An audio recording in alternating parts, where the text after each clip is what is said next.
Hi, today we're talking about callback form. This is simply a survey that allows the call center agents to request more information from the lead that they have generated. So basically in this form you can see we have got certain fields of information available over here, and once the person fills out all these fields you will be able to capture the responses under the responses view as it is visible over here. So let us see how exactly it works. So first of all, go to the form builder, click on share form, and then you can click on copy form link. Make sure all these fields are enabled as you have seen over here. Once you keep copy the link of the form, you can provide this link to the particular person who is going to fill out the form. And once the form loads up, we will be able to fill out all the details as per requirements, and then we'll be able to see how it gets captured. So I'm going to randomly fill in some of the details over here.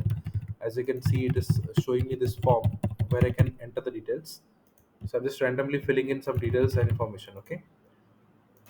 So once I filled in all the details, I can click on submit, and the form response will get submitted, and I can see that the response has been captured under the responses view over here. Okay. So basically just provide the link through the share form link. Once the candidate fills in all the fields in the form, you can capture the responses under the responses view.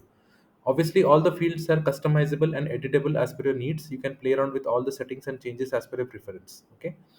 One more thing I want to highlight is about a new tool, that is PDF Output.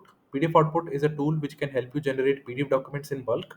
It utilizes a Notion page as a source of template file and a Notion database which contains the information that can be replaced on the Notion page to generate documents in bulk.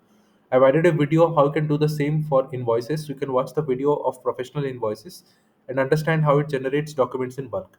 You can replicate the same process for any documents for your purpose. This is just a demonstration video for a use case. So please do check out PDF Output for this purpose. You can reach out to me at notion for my use @gmail.com. This is where I will be able to help you or assist you with any of the queries or issues you might be facing. And that's it for the demonstration. Thank you for watching this video. Have a great day.